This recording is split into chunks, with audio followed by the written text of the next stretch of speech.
Okay, well, I see we're already at 1:30, 1 minute past. I'm here in Atlantic time, so you'll have to do your own time adjustments. But good morning or good afternoon. My name is Bear Kerlick, and I'm the Vice President for the Hydrology section. And it's a pleasure to welcome you to the 2022 CGU WU Distinguished Lectureship in Hydrology.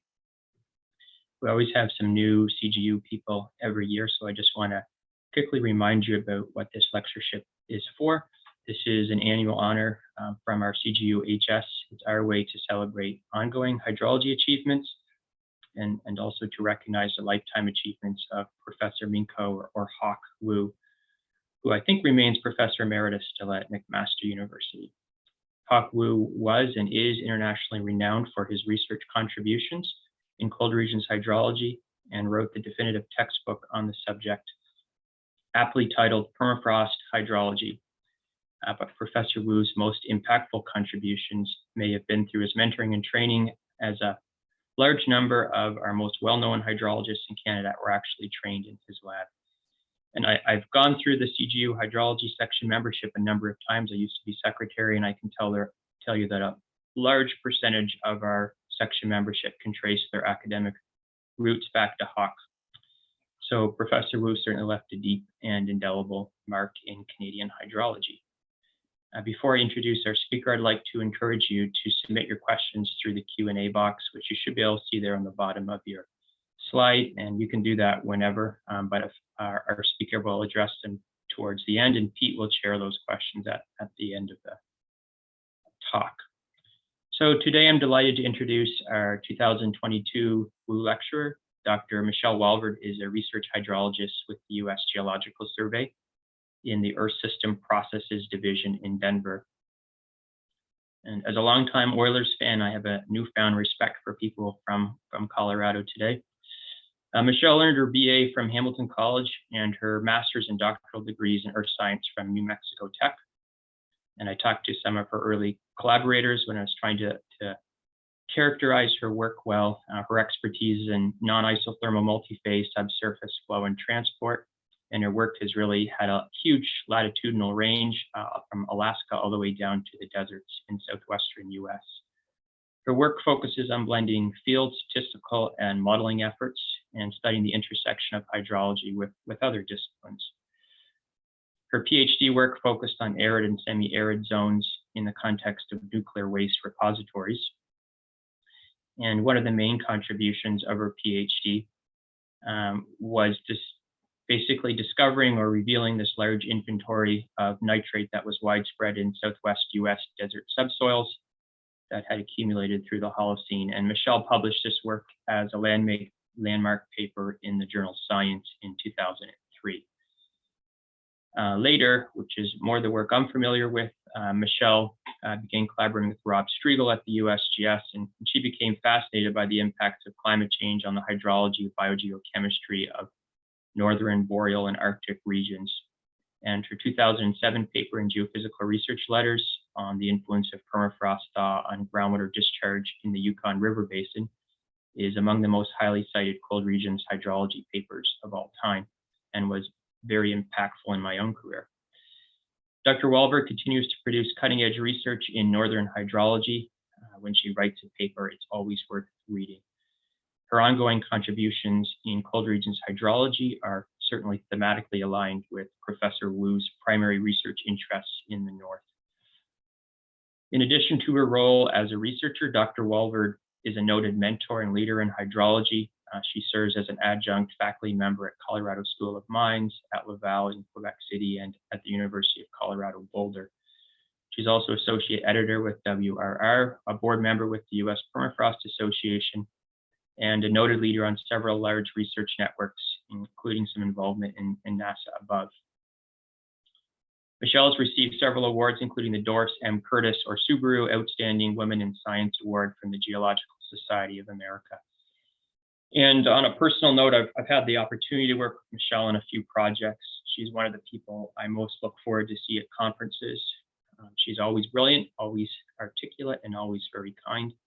Please join me in welcoming Dr. Walvoord as our 2022 Distinguished WU Lecturer. So take it away, Michelle. All right. Thank you, Barrett, for that great introduction. Can you see my screen? Yes, we can. It's good. Okay, great. So yeah, I'm very honored to give this year's Wu Distinguished Lecture in Hydrology. And as Barrett noted, the foundational work of Minko Wu in cold region hydrology has shaped and informed so much of the work that I do in this field. So thank you very much for the opportunity to talk about work that's being done to advance understanding of lateral Talik expansion in permafrost landscapes and to provide some perspectives on the ongoing challenges. I'm particularly grateful to highlight some work led by early career scientists whom I've had the pleasure to work with over the past several years. And in putting together today's lecture, I was able to reflect on the start of my own education in freeze-thaw processes and how it began rather inauspiciously. So bear with me as I share a quick true story before moving into the science talk.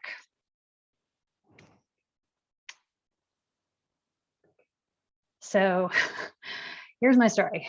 I was 5 years old. This is a visual dug up from the Walvoord family archives. And this particular morning in Ontario, New York, on the southern shores of Lake Ontario, it was bitterly cold. I was waiting by myself for the school bus. And of course, that day, the bus was late. I was cold, I was bored. So I did what any normal kid would do in this situation, right? I stuck out my tongue and placed it on the nearest metal railing. Of course, it stuck, firmly frozen to the metal rail. You've all seen various movie scenes depicting a similar situation, I'm sure, but this truly happened to me at age 5. Of course, I freaked out. My panicky warm breath was no match for the freezing conditions that day, and I remained stuck as up pulled the bus with my schoolmates pressing their wide-eyed faces to the bus window to get a better view of the spectacle. After several minutes of warm breath, warm blood, and salty tears derived from both fear and tremendous embarrassment, thaw eventually won the battle, releasing my tongue, or at least most of it, from the metal railing. Though I had little appreciation at the time of the physics involved, this was an early poignant lesson for me in freeze-thaw dynamics. So as silly as the story is, you may just find some loose parallels in today's talk.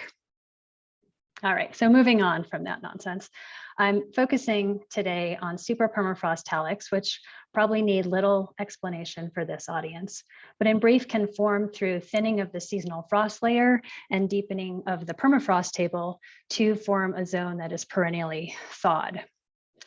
This data from the Yenisei River Basin shows the depth of seasonal freezing in brown and the depth of to permafrost in blue over the course of 30 years. So this nicely displays the temporal progression.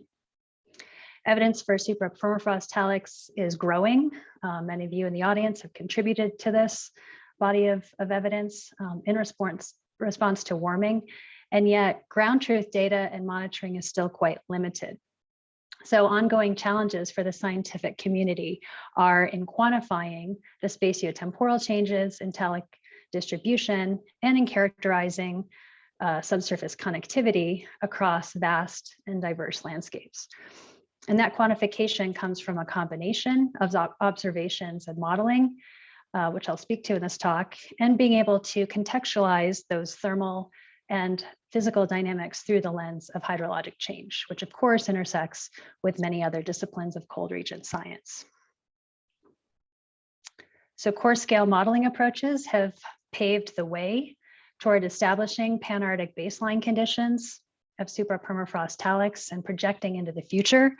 Plotted here on the left are the results of thermal permafrost modeling from Parazoo and others using the community land model, or CLM 4.5, with climate forcing derived from RCP 8.5, the highest emission scenario. So what we're seeing here is the model predicted onset of talic formation displayed as a time series as area per decade for various threshold temperatures shown by these colored lines that are required to be perennially maintained to constitute talic conditions. And we see talic formation ramping up, projected to spike around the end of this century. And on the right, we see the decade of talic formation results displayed geographically, highlighting the latest onset of talic formation occurring in the coldest, northernmost regions of the Arctic. These results are coarse scaled. Okay, grid sizes are on the order of a degree latitude and longitude, but nonetheless provide strong motivation and a strong sense of urgency for ongoing work to refine these rough estimates. These model results are something that I will circle back to later in the talk, so keep that in mind. The study motivation is amplified by the potential impacts of supra-permafrost talic development on the fate and transport of carbon in northern landscapes. Permafrost tends to have high soil organic carbon content, and when thawed may serve as a direct source of greenhouse gases, CO2 and methane, to the atmosphere, fueling a positive feedback to warming. Talic conditions have been shown to enhance year-round soil respiration, again, fueling this positive carbon feedback. Thermal karst processes associated with thaw and talic development can enhance erosion and aquatic transport of particulate carbon and sediment. And subsurface pathways that open as a result of talic development enhancing year-round subsurface connectivity, perhaps arrows number 5 here, may increase lateral transport of dissolved organic carbon to aquatic systems. And this may be particularly important for Holocene permafrost carbon that's been shown in interior Alaska to have lower biodegradability than organic matter in some Pleistocene permafrost, Yedema, for example, that tends to be quite prone to rapid decomposition upon thaw. So the subsurface lateral transport piece is a major unknown. It's one that's typically not represented in large-scale carbon dynamics modeling, and has been cited as an important source of uncertainty. So to get at this piece, we need to understand the hydrogeologic system, this talic connectivity, in response to thaw, in addition to information about carbon content and lability.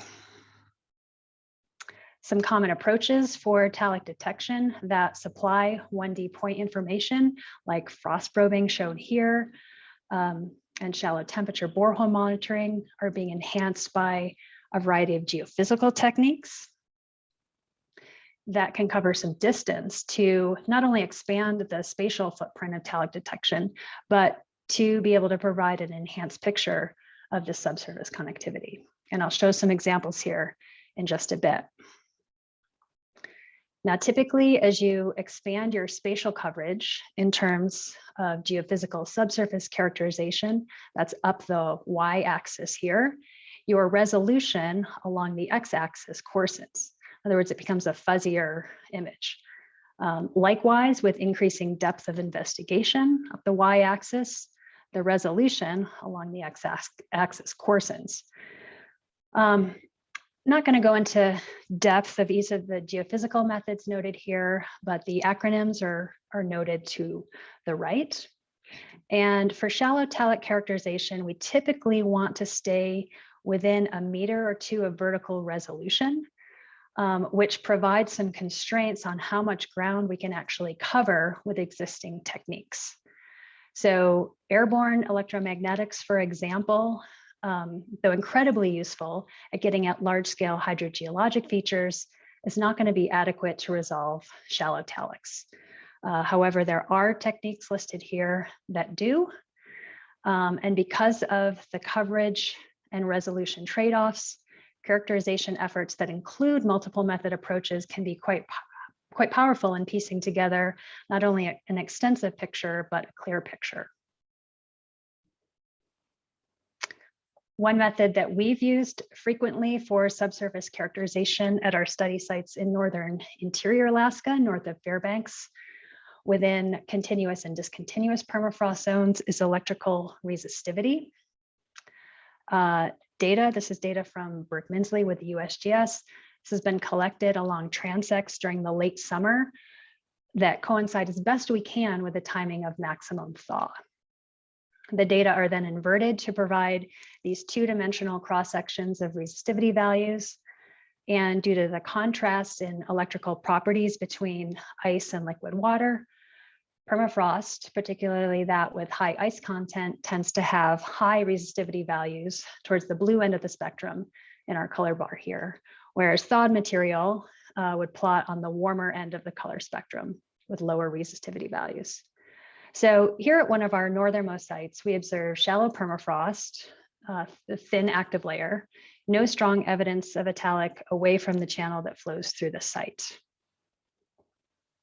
In comparison, a bit further to the south, with mean annual air temperatures that are a bit higher, we see evidence of deeper thaw in some areas, as indicated by the low resistivities extending to depths of 3 to 5 meters below the surface, which generally exceeds the depths of seasonal frost formation for this area, meaning that a supra-permafrost talik is likely, though not confirmed.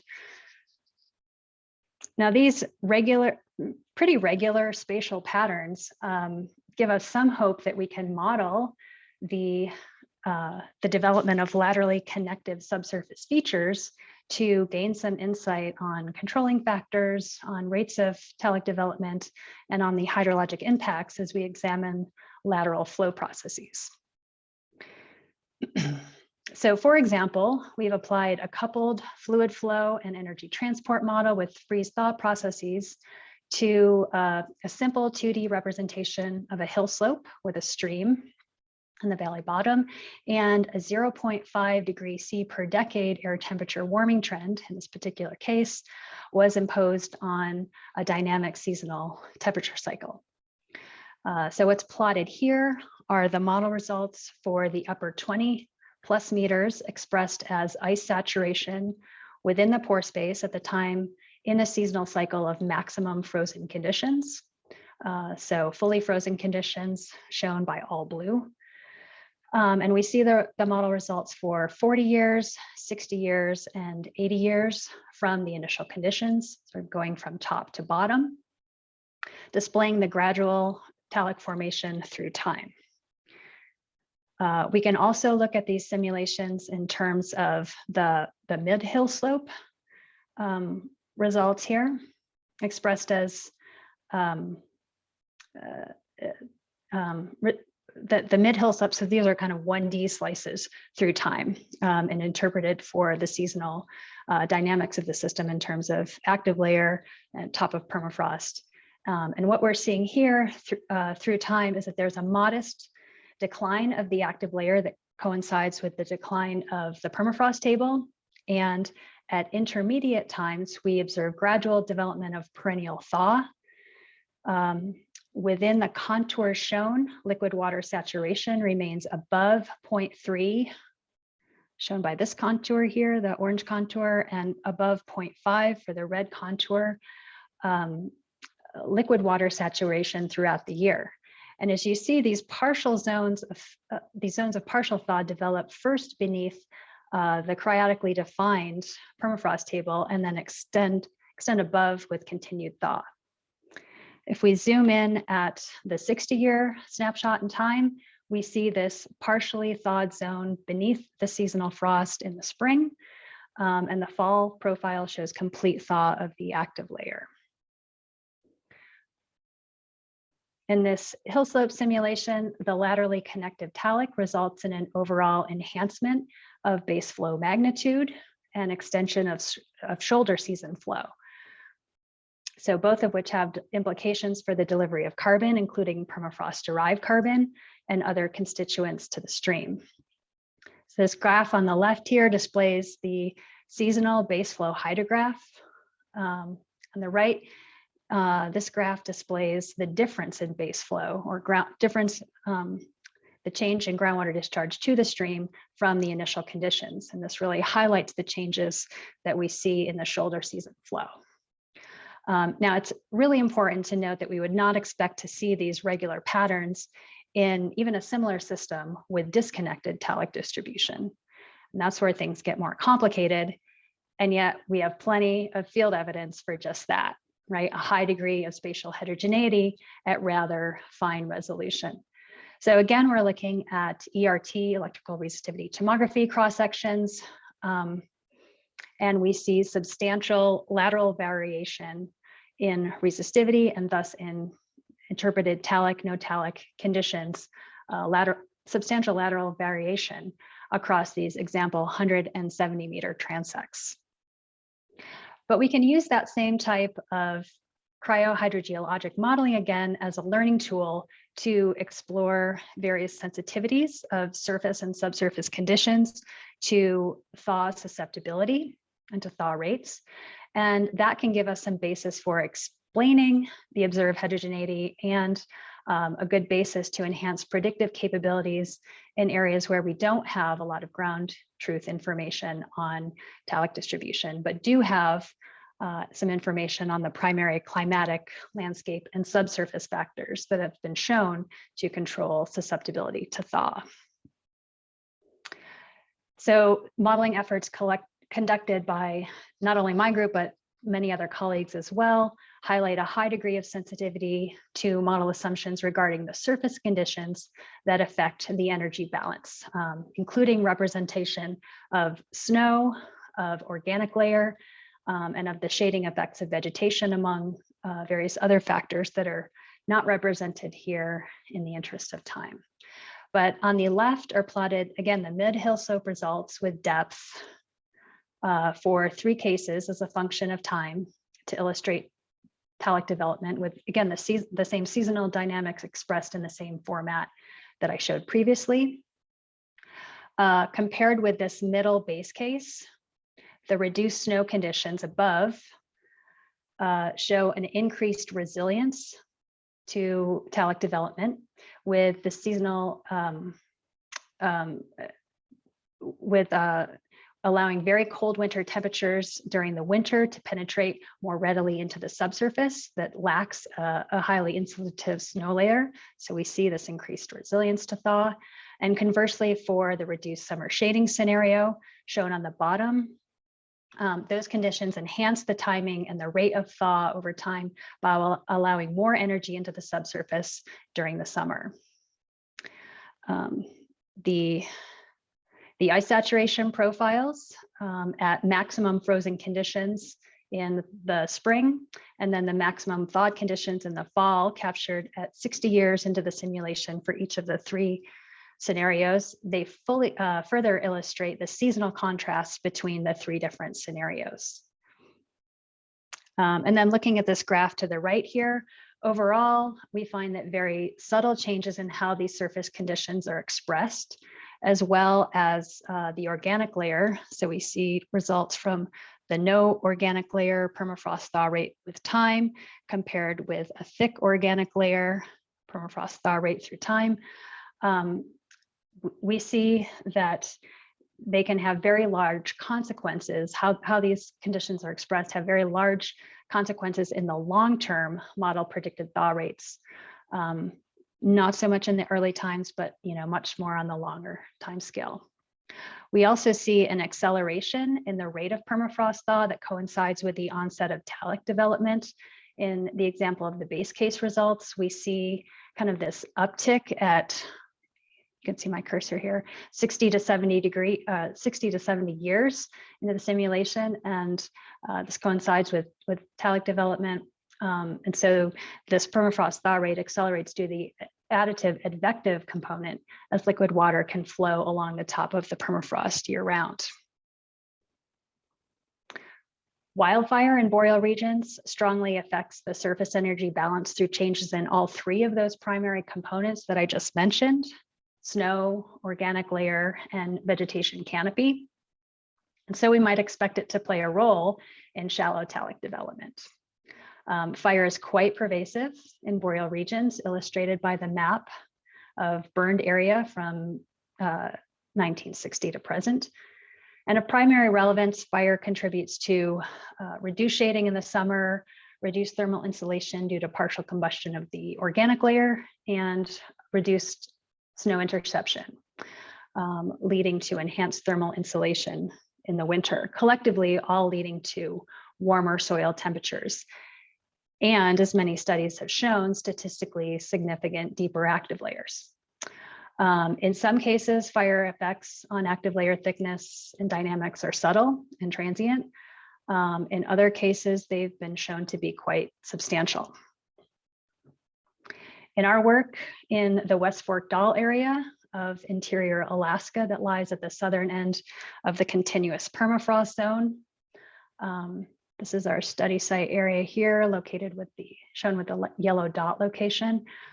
We've had the opportunity to examine post-fire effects.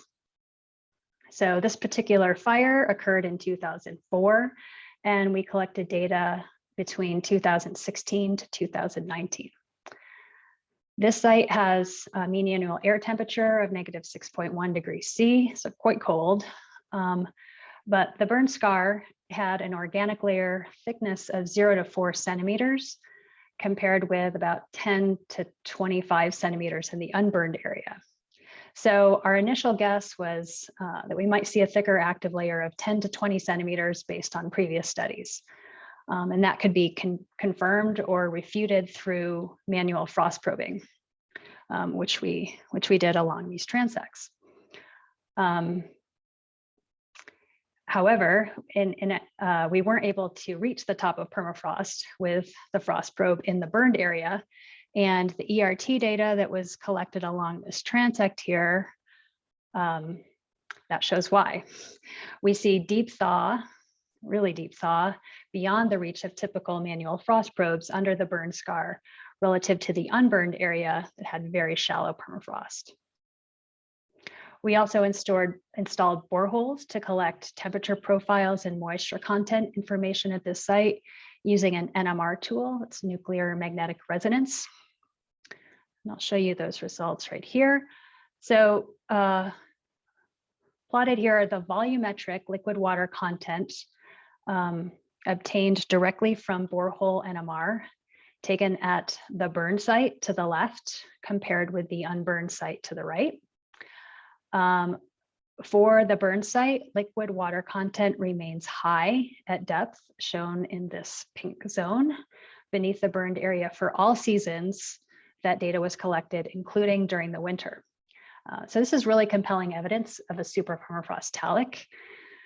And in contrast, the NMR data at the unburned site shows no talik, and shows an active layer that extends to about a meter below the surface, which corresponds with our frost probe data. So this is really interesting, great data that offers a clear interpretation at single points, but has not been able to resolve the depth to permafrost or thickness of that talik, and to kind of extend those findings and supplement those findings. GPR data was collected during the winter of 2019 by David Ray, who was a USGS student intern with me at the time, and those results are shown here. The data, so they tell me, indicates that the talik extends to depths of 4 to 5 meters below the surface and spatially extends all the way across the burn scar. So again, just for context, other studies at sites even further south in interior Alaska with mean annual air temperatures that are warmer than this site, they have reported burned unburned contrasts on the order of 10 to 20 centimeters. So these findings of several meters of burned unburned contrast were quite surprising. And as part of his PhD thesis at Colorado School of Mines, Dave Ray used a modeling approach to kind of further dig into these findings. And some of those results are shown here. So Dave applied a one-dimensional coupled fluid flow and energy transport model with freeze-thaw, variable saturation, and seasonal temperature variation to match the data and to explore factors controlling rapid talik development.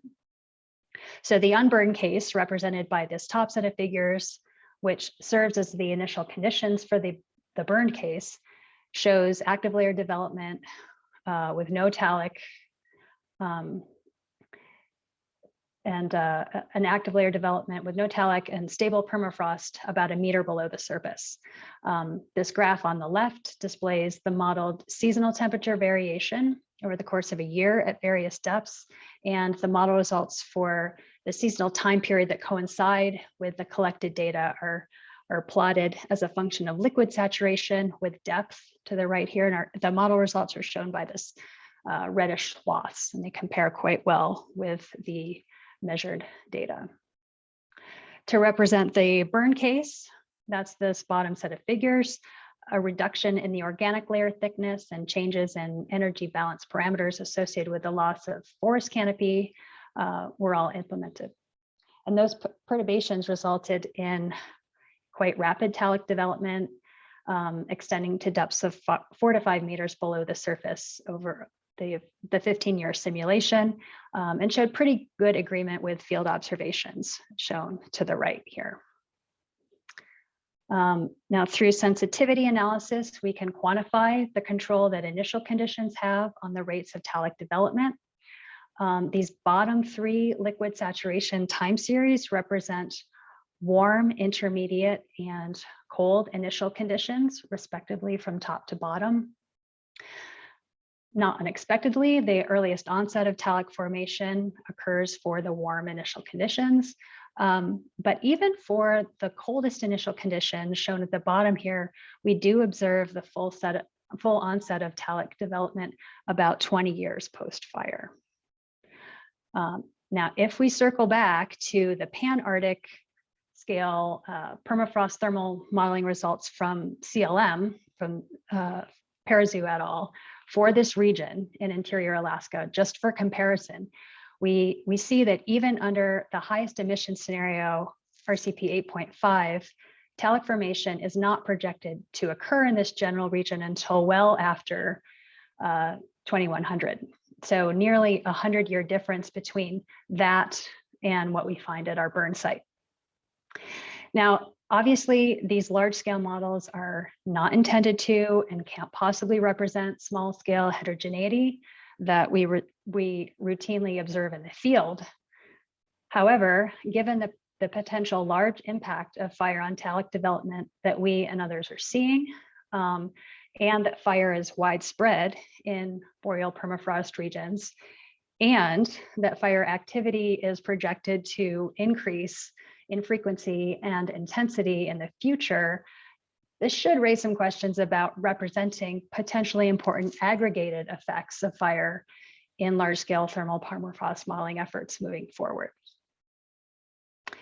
The modeling examples that I've shown here, as well as several others, support this concept of talik development as a threshold or a tipping point for further permafrost degradation, right? We see this kind of going in one direction with limited potential for reversibility.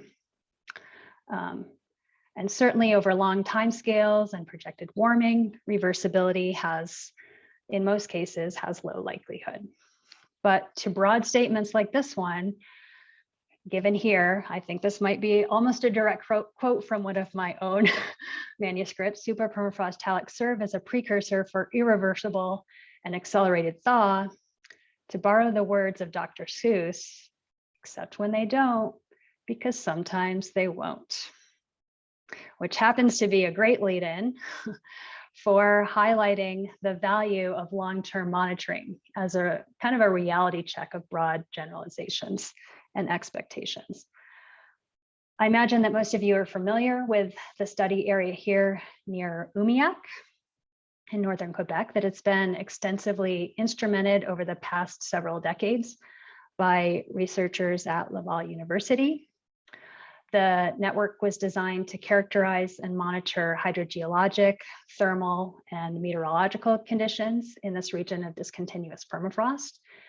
There have been numerous contributions to the literature presenting data and model applications from this research network. And most recently, Laval PhD student Philippe Fortier, advised by Jean-Michel Lemieux, has focused his dissertation work on a single permafrost mound shown by the location X in this map in the middle, and also by this large arrow on the geologic cross-section to the right. This is a cross-section across the permafrost mound that displays a silo station to monitor meteorological data. Snow depth and heat flux are measured and recorded at the top and the side of the mound, which are offset from one another by about 2 meters in elevation. And as you'll see, have important differences resulting from topographic positioning and vegetation differences. You can see kind of bare vegetation at the top of the mound and a lot more biomass to the side. Subsurface instrumentation at the site includes thermistor arrays, moisture content probes, and groundwater wells. So all data has been collected at rather high temporal very high temporal resolution, primarily hourly data over the course of many years.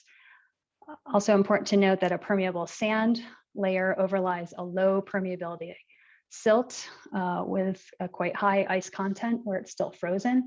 And it's this high ice content in the silt that has contributed to the ground subsidence upon thaw, resulting in this local topographic variation that you see at the site and around the site.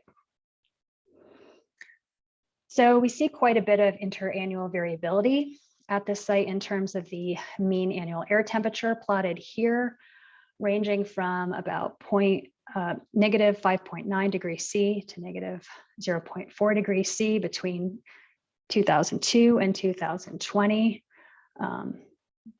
These are the hourly mean air temperature from 2015 to 2021. We also see a fair bit of variability in terms of the seasonal and cumulative precipitation. And then in terms of snow accumulation, the real story here is the stark contrast in spatial distribution between the wind-blown vegetation sparse top. Those results are shown in this purple color here.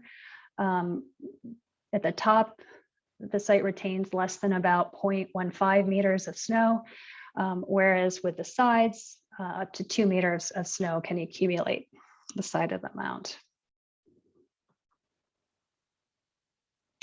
This graph on top displays the data collected between 2015 and 2021 with air temperature in black, which is a little bit hard to see because the soil surface temperature at the top of the mound in blue is such a close reflection of the air temperature.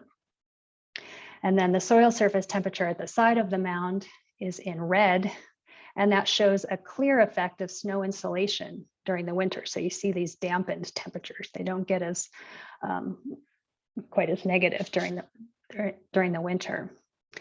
And that insulative effect of snow at the side is also reflected in the heat flux measurements, which are shown by this bottom graph here. Again, the results from the side are in red and the top location in blue. So positive values of heat flux represent a transfer of energy into the subsurface, and the negative values represent a release of thermal energy from the subsurface. Now, if we integrate these seasonal results over a yearly cycle, that yields the net heat flux, right, which is plotted here to the right for the years of measurement as a function of mean annual surface temperature. Again, the top location are noted in blue, and the results from the side location are noted in red. And so even at the top, during the coldest year for which we have heat flux data, the net annual heat flux is positive. So in all cases, energy is being added to the surface, is what this is telling us. Based on these data, we might expect continued subsurface warming, even if the rate varies from year to year.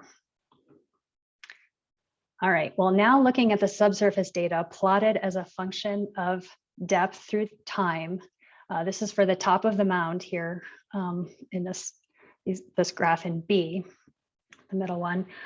We see no evidence in the temperature data of a Talik prior to 2008, right? We see here active layer thickness is a little more than 2 meters.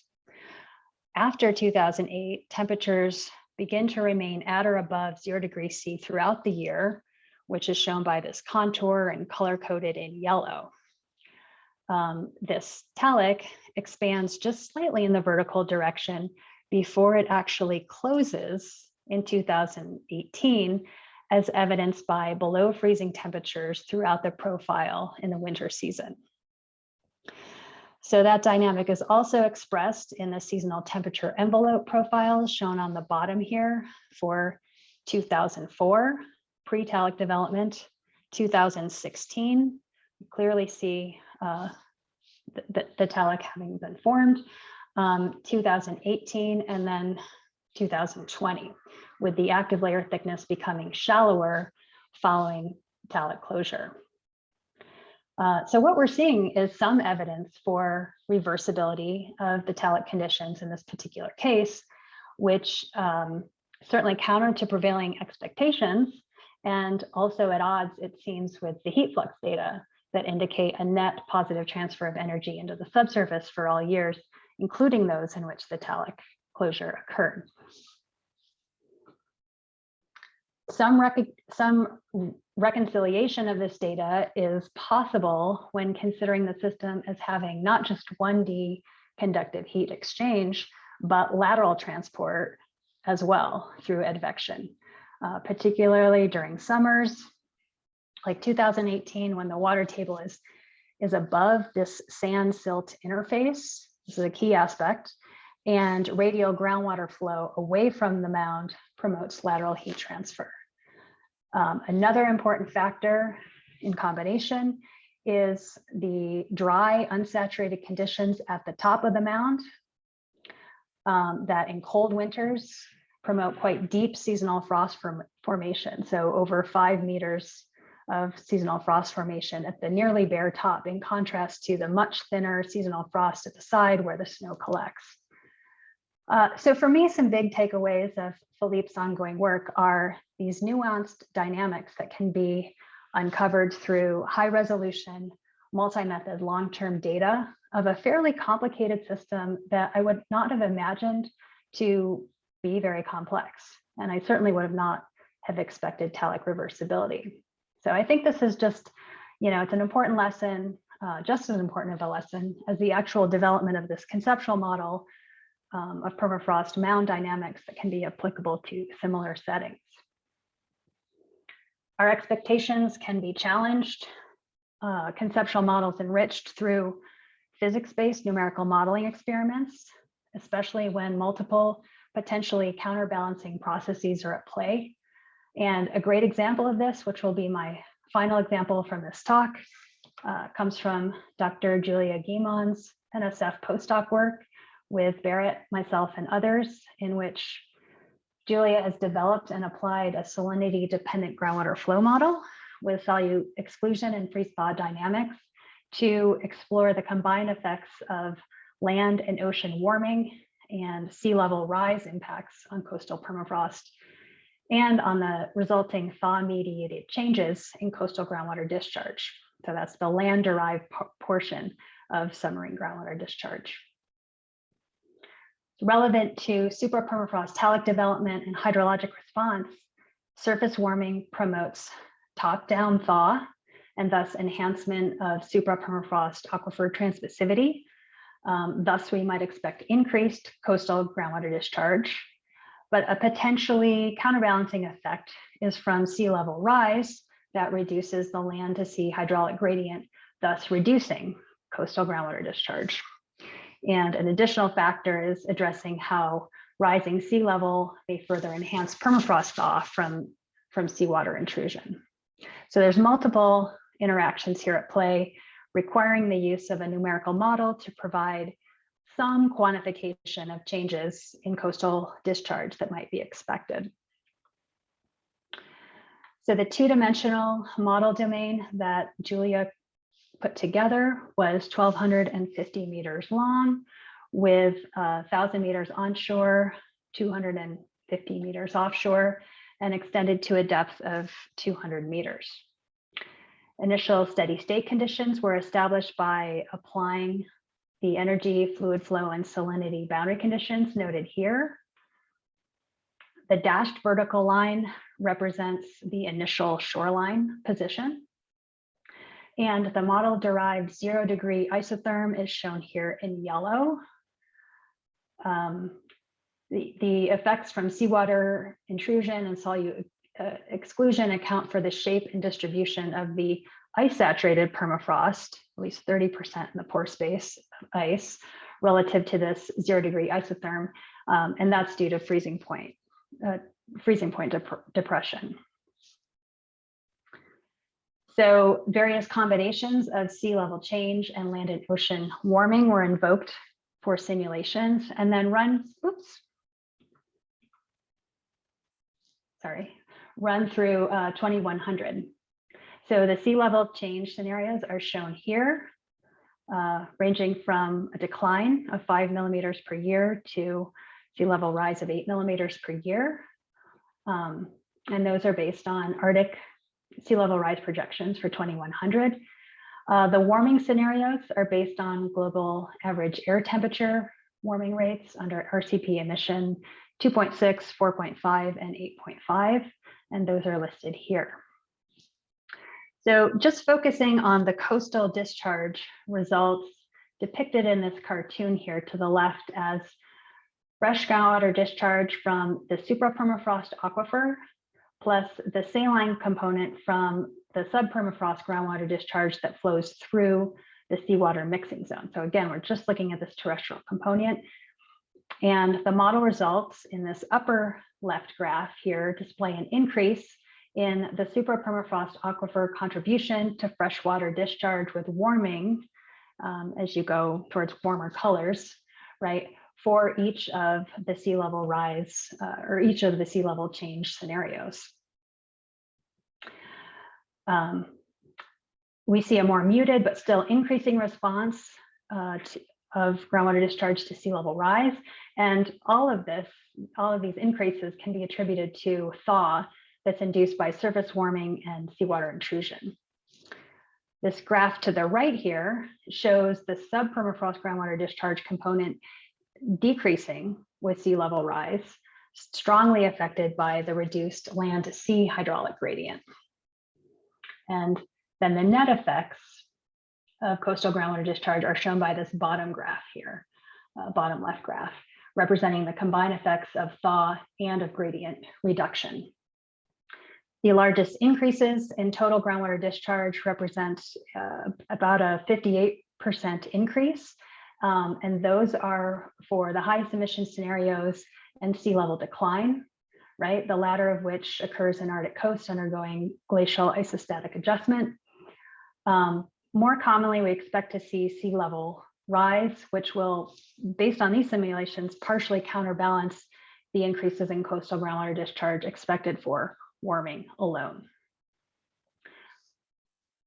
So another way of displaying those results is shown here to the right for 4 combinations of low and high sea level rise to the left and right respectively, and low and high warming top and bottom respectively. The resulting permafrost extent is shown in blue, freshwater aquifers in white, and saline subsurface in salmon. So for the highest warming cases, those are the 2 on the bottom. A talik that you see here, a supra-permafrost talik, supports groundwater flow, and D, which is defined here as the warming-driven groundwater discharge, and that exceeds the change in discharge from sea level rise and decreased land-sea gradients. That's the delta Q here. But for the low warming cases, these are the upper 2, the sea level rise driver dominates the response, with delta Q exceeding D, and no supra-permafrost talik. So this work has implications for the delivery of fresh water, carbon, nutrients, metals, all the stuff that groundwater carries to the coastal ocean. And this serves as a strong foundation for some follow-up work that will progressively incorporate field-based data along the lines of the examples and advances that we see in terrestrial settings. So I'll wrap up here with a few quick summary points. Multi-method field techniques for Talik characterization, coupled with modeling approaches. They're advancing our understanding of factors and processes driving thaw and subsurface flow. These are critical elements needed for extrapolation and incorporation into larger scale evaluations, but clearly scaling challenges remain. The observational studies remind us that real world systems are more heterogeneous and complex than our models represent. That will always be the case. And yet our understanding of how these systems evolve through coupled energy transport and fluid flow is greatly enhanced through process-based modeling studies that allow us to test hypotheses, to assess factor sensitivity, and to evaluate counteracting influences on freeze-thaw processes and additive influences as well. So there are advances to be made in both observational and modeling fronts. And as we strive toward better predicting and planning for changes in water and carbon cycling across these thawing permafrost, terrestrial and coastal landscapes, I think some important questions that our current work brings to light are, what is the role of supra-permafrost talics in enhancing lateral groundwater flow and transport processes, and how can we efficiently incorporate this into larger scale models? And likewise, what is the potential for aggregated localized thaw to evolve towards regional importance as wildfire activities in the future? And again, how do we efficiently bring some of this heterogeneity into larger scale models? So I'll end here in expressing my deep gratitude to recent and ongoing collaborations with the excellent scientists listed here that contributed substantially to the material I presented today. And I thank you again for the invitation to speak. I'd be happy to take some questions. Excellent. That was great, Michelle. Really interesting, and some really interesting slides in there, sort of graphically or pictorially showing what's going on. I think that's just wonderful, those conceptual diagrams. So I was just looking at the schedule. We've got about 5 or 6 minutes for questions, but knowing that the next sessions are poster sessions that don't start for another 20 minutes, I'd say that if we go over the 30-minute or the half-hour mark, it's probably not the end of the world. And I mean, if you do need to go, then you can go. So I'm just looking in the chat. I'm not sure who this is from, but it says, fantastic talk, thank you. So good to see integrated field modeling studies. The refreezing Talik was very interesting. Is your explanation that lateral groundwater flow removed the incoming heat off laterally, thus allowing the Talik to refreeze? And that was from Andrew Ireson. That is one important factor. Yeah, it seems like, I mean, that kind of helps us reconcile the heat flux data that shows a positive net value for heat flux both at the top and the side. So we need a mechanism to kind of explain, well, if we're continuing to see a net transfer of energy into the surface, why are we having conditions that are reflective of a cooling environment on those years? And it does seem to be, yeah, that when you have high water tables and you have this sand layer that can effectively transfer both water and heat away from the top of the permafrost mound, that creates just another dimension of removing heat from the system. But also it's important to point out that this Talik closure, a big element of it is in terms of the large season, the deep seasonal frost that forms in some years in response to very dry conditions and conditions in which there is not a lot of snow at the top to provide insulation. So those dry, cold conditions also, contribute to this overall conceptual model. So there's a couple of different factors at play, but certainly that lateral transport of heat away from the top of the mound is an important component. Great. There is another question. I will just remind everybody that might be interested in attending the CGU-HS AGM that it is this evening at 7 p.m. Toronto time. So hopefully we'll see you there. There should have been an email out to the membership with a Zoom link. You don't need to be registered for the conference, but the Zoom link is there. Okay, from Jason Leach, fantastic or fascinating talk, Michelle. The wildfire impacts on permafrost are interesting. Could you speak a little bit about the severity of wildfire at your study site and how it compares to wildfire severities experienced at some of the other sites that showed less permafrost impact? Yeah, that's a great question. Of course, it would have been awesome to have been there and collect data right after the fire occurred, to get a little more information on the ground in terms of wildfire severity, because you have remote sensing data to look at various indices, but really to get that site scale information, it would have been nice to be right on the ground there. I think one big thing that contributed to the sort of the extreme development of Talik at this particular site in response to fire was the reduction in the organic layer thickness. So again, we don't have pre-fire organic layer thickness at the exact burned area, but looking at the comparison in areas between burned and unburned, we were looking at like a 20 centimeter combustion of the organic layer, which resulted. So from that perspective, I would say that this had to have been a pretty severe fire to have combusted 20 centimeters of organic layer at this particular site. So I think that component, not just how much of the organic layer is combusted, but also how close are you getting to, a very thin organic layer. If you start with 40 centimeters of organic thickness, burn 20, you're still pretty insulated, right? If you start at 20, you burn 15 to 20, you're looking at nearly bare soil condition in which you can have these severe responses.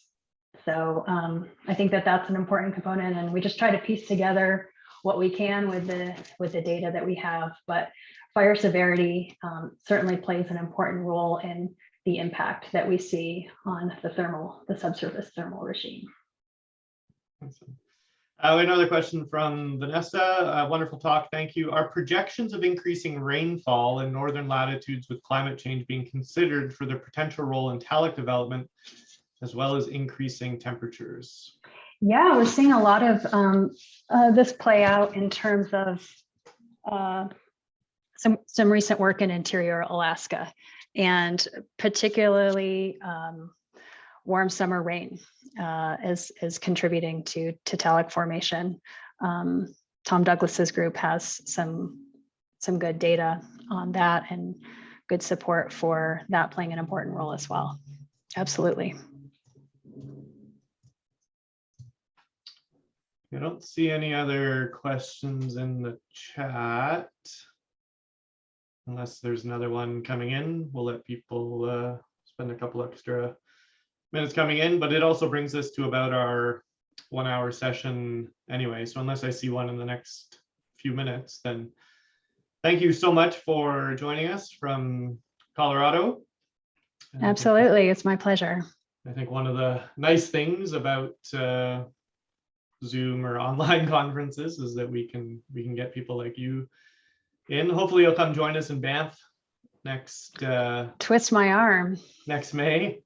It'll be, I think, really good to get us all back into Banff. Banff was my first CGU as a student back in 2005, I think it was, and there were many CGUs in Banff. So anyway, unless Barrett, you have any concluding remarks you'd like to say, then I'm just going to suggest that people try to attend the HS AGM this evening. If you didn't get an email with the link, with the Zoom link, then feel free to just find my email address. Just Google me, you'll find it reasonably easy, and I can send you a link. Any remarks, Barrett? You're good? Awesome. Okay, well, thanks again very much, Michelle, and hopefully everybody else has a good afternoon, evening, wherever you're from, or I guess maybe it's even morning for some of you for another half an hour. So take care.